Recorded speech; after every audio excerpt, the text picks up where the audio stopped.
Hi guys, welcome back to my YouTube channel. If this is your second time, thank you. If you're a returning viewer, thank you. A returning subscriber, thank you.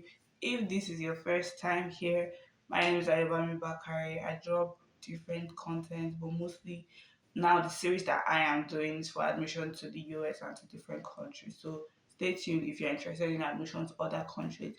But I'm currently doing admission to the US and also the visa processing and all of that. So I'm doing all of those videos series by series, country by country. So let's get right into it. Um, so let me just do a recap. So I've talked about how to apply, when to apply, which some of the schools to apply to. So some people wanted like in-depth explanations for the essays or for some of the common app sections and all of that. Guys, please keep in mind that I can't give you ideas. I don't live your life. Do you understand? There are different things in your life that can attribute to just that particular prompt in the essay. If you are very lost or you don't know what I'm talking about, please go and watch the other videos in this series. God bless you. So we've talked about the common app. Now let us talk about other schools that don't require the common app, but they'll still give you a fully funded scholarship or a partial scholarship or any kind of scholarship. Basically, here in the US, you have schools that will tell you, oh, they use the Common App, they use the Coalition, they use Quest Bridge, and they also have their own separate application. So whichever one you can use is good for you. The only reason, the benefit I would say that Common App has over the normal application is if the school requires a lot of documents, you would have to send that by yourself. And if you're applying to a lot of schools, so that means you have to do that one by one for each school. That's the only difference. It doesn't change, it doesn't make your application better than other people's own. It doesn't change anything. So you see me looking now my laptop. Like I said, I want to give you guys current information. I don't want to mislead somebody's child or somebody else. So the other section would be the so the school has their own separate application. So you would have to go to the school's website and find out which one works better for you. Also, if you're an international student, there might be a separate application for you to use by the school, and there might not be a separate application for you to use. Most schools will tell you. So the way they do school here is freshman is 100 level, sophomore is 200 level, um junior is 300 level, senior is 400 level. Do you understand that? Then there's also the section where if you have applied to the school by yourself and all of that, some schools will ask if it's agent or if it's you. So make sure to read all of those things and all of that. So now, like I said, the I also wanted to introduce you guys to another kind of scholarship. Since everybody, all of these scholarships are for merit, like they are based on your academics or your essays and your English and all of that. Some schools give sports scholarship, guys. So I think it would be better for you to read it and all of that. So I'm going to do basically if you are good in I think basketball, volleyball, if you can run track and field, all of those things, there are scholarships for it. So um I would most likely do a separate video on all of that so you know the whole process and for people that are extremely good in sports. Basically, if you get a sports scholarship, that means you're going to come and play it here and you have to be good. So you'll be on the team and then they'll pay. It's either you have a fully funded scholarship, they mostly do fully funded scholarship for sports students, or you're on a partial scholarship or all of that. So keep that in mind that I'll be dropping a video about that soon. So if you're interested in that kind of um maybe you're good at sports, please do that. And another thing I would recommend is apply to schools that do exactly what you want. So you have School of Arts and Design, School of Economics, School of this, School of that, School of blah blah blah. Those schools are competitive, but it will give you a sense of direction. But if you do know that oh you can't like join the competitive league, please apply to the other schools that offer every single thing and all of that. So that's one thing to keep in mind. So in case you're like lost on where to start from, that is somewhere to start from, that is somewhere to move on to. So, like I said in my last video, I mentioned some schools that will give you fully funded scholarship, some schools that will give you partial. The thing is, even if you apply to all of these schools, they will still give you some sort of scholarship. It's not as if there is no scholarship at all for the US. Once you apply to a particular school in the US, they will most likely give you a scholarship, maybe a $5,000 scholarship, a $10,000 scholarship, 25, 50, 80, full. It depends on the school and how you do. Do you understand? That's what I'm saying. Don't focus only on your academics. Make sure you're a well-rounded student. And another thing that I noticed over the years is big schools have a lot of scholarships to give you. Like schools that are like Harvard now, like Yale, like Princeton, like Stanford, UCLA, Rice University. All of these universities are big universities and they have a lot of scholarship to give to their students. So please keep that in mind if you're also looking for a fully funded scholarship. It is going to help you guys so much for that.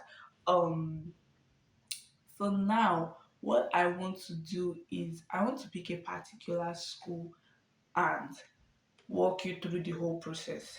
So the school I'm going to be choosing is Michigan State University. Yes, and all of these things I'm saying apply to graduate and undergraduate students. The only thing that graduate students cannot do is they can't use the common app, so you would have to use the school's direct application for graduate students. So that's the only difference, guys. There is nothing else different, and then you include your university transcripts. So most schools for graduate students to ask you for a thesis or a report or something you've worked on or your research interest and all of that. So I'm going to do a whole video for graduate students. Please share it to all the graduate students that you know and may the Lord bless you. So I just typed in Michigan State University on Google. But because I already know these schools off my head, that's why I'm just typing their names straight. You understand? So it's not a bad thing if you do not know the schools off their head. You can just search for schools. If you're particular about a state or you're particular about a course, you could just search schools that are in maybe Boston offering so course for, it will bring it out. Then you have to go to the school's website to read it. I can't overemphasize that. Always go to the school's website to read. So like I said, make sure it ends in .edu. There are different schools. Like let me even start with different schools for you guys to see, like, do you understand? Like all of these schools end in .edu. So whilst it's loading, like I said, Michigan State University is our focus for today. There is no particular reason for choosing Michigan State University. So another thing is Google brings out schools related to what you search for. Can you see all of these schools? They are part of the schools I mentioned. So if you search for one school, you can just put schools like blah blah blah school. It will bring out all the other schools that correlate to maybe their funding. They have some connection or the other. Can you see Harvard also has .edu? So we're going back to Michigan State University. So you're going to click on Michigan State University. Yes, I've been here a lot. People like us. So this is their website basically. So this is for admissions. Please always go to admissions, or I would advise you to go to academics first. Academics is where all of their degrees are offered. So here in the US they call it majors and minors. So you are doing a major. So you have colleges and programs. That's what I'm going to click on. So you can see there's graduate programs. So it's separate. Some schools might offer you maybe bachelor's in accounting, but they might not have a graduate degree for people that want to do accounting. So make sure you follow all of that. So there's different colleges, do you understand? And there's different websites. It depends on the school. Some schools will just list down the courses they do. Some schools will just list down what they do and all that. If you see any like honors college, honors college is for exceptional students, basically. Not necessarily exceptional, but you could get into the honors college if you did want to, but your results will have to be splendid. So these are the courses that Michigan State University has. If you see anything like MS is obviously masters, there's the doctoral, there's the certificate. So that's why I'm showing you guys this thing as I'm doing it. Then another thing to keep in mind is because of COVID-19, they have online programs now. So don't mistakenly click on online program because the school fees different. Everything is different. Every single thing is different. Every single thing. So don't joke. There's hybrid. Hybrid means part online and part on campus. If you're an international student, I would not advise you to do that because I don't think you can go to the embassy to do to get a visa if you're already doing hybrid. They will most likely advise you to switch to all online. I'm not sure about that, but that is the most logical thing I think they would do. So these are all the courses being offered by Michigan State University. You can go to the next page and read these things. So let's say for accounting undergraduate, so I'm going to open that in a new tab so that I can go back to admissions. There's the overview, there's the application requirement, application deadline. This is when you've been accepted. They'll tell you when what to do and all of that. The cost and financial aid. These are the things that I always check before I apply to any school. Like once I am sure that they have my course, so the course I would be trying to apply to today is accounting.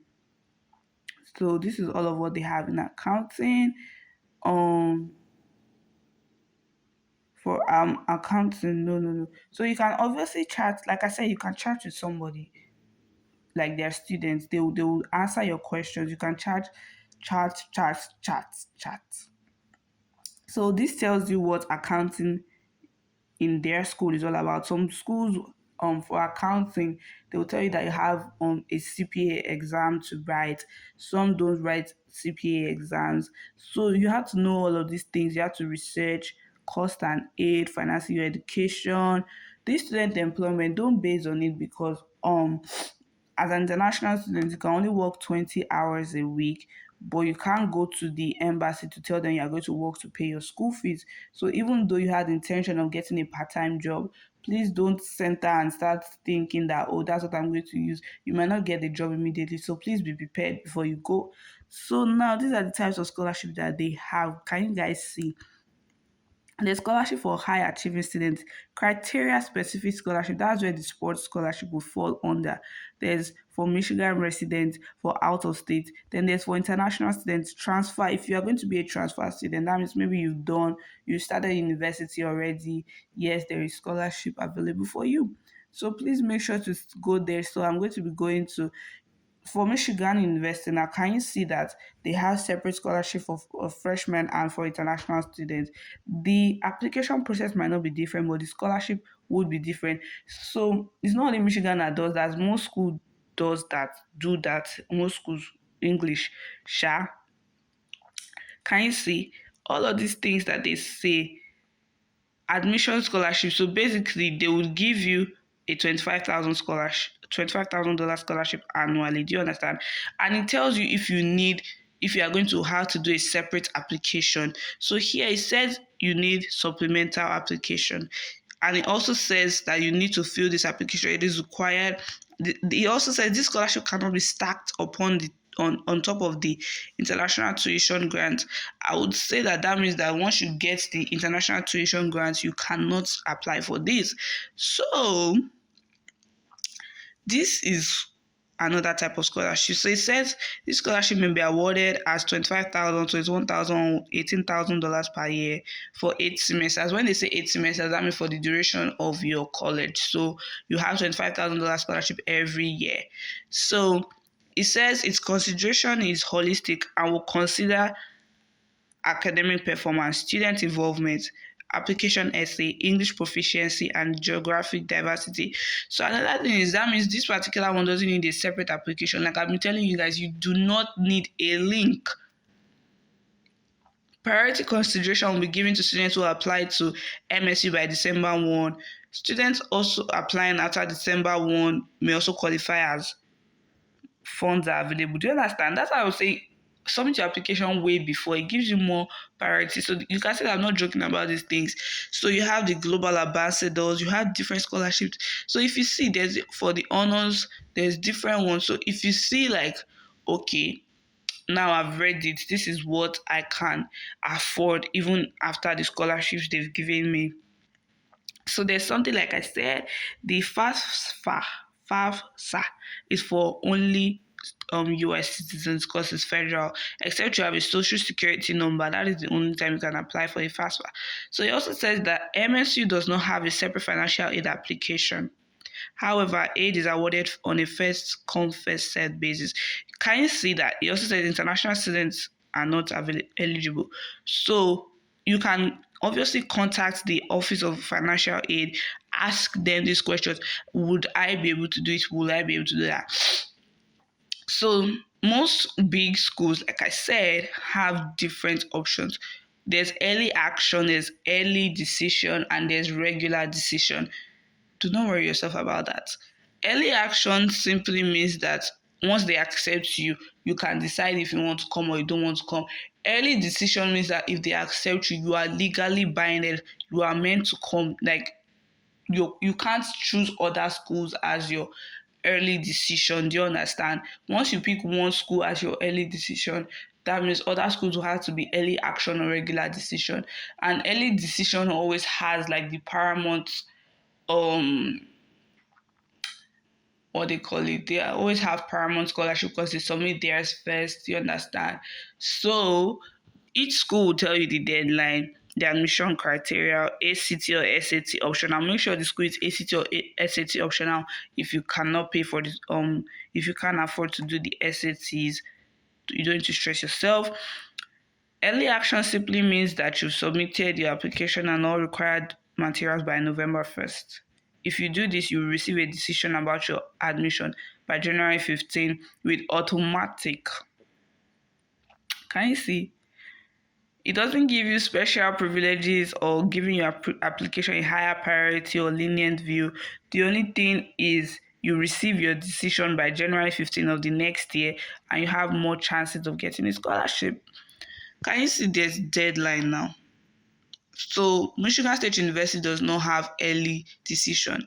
So the rolling means that they'll keep accepting students. You can keep applying till they are no more accepting students for your department. So and rolling decisions, that means it will come whenever it wants. When anything you see like deposit, there's a certain amount you're meant to pay once they accept you. It depends on the school. Once they accept you, for them to know that you are going to come here. So do you understand? So this is the application page. Like I said, there is no link to it. I just went from admissions to application. So you only have to go to the school's website to do that. So can you see that there's different sections? Some schools only have freshman, transfer, and graduates, while some have freshman, transfer, international. Can you see there's a lot? So we're international students. So we're going to do learn more, and it shows you, it takes you through it. Do you understand? So can you see before you apply, they always tell you review these things, check these dates. There's a checklist of things you are meant to do. Apply now. You just click on apply now. So I'm going to try and click on apply now. I'm obviously not going to apply, but after you apply, you can go to, you'd have an application portal where you can check your application status and all of that. So we're going to do learn how to apply to see some of the documents they need. So most schools have a checklist. Plan for application fee. Can you see this school has an application fee? So for people that know that they can't pay the application fee, just go to Common App and add them and make sure you submitted your fee waiver.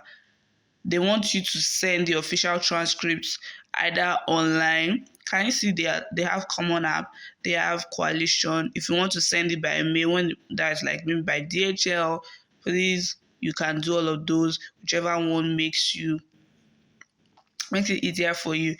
As a freshman, so if you are coming as an undergraduate, you can do undeclared. That means you don't know. So if it says if you are undecided, select the exploratory preference option. That means that you don't know what you want to do here, but you're going to do a little bit of everything. But for people that know what they want to do, please select what you want to do.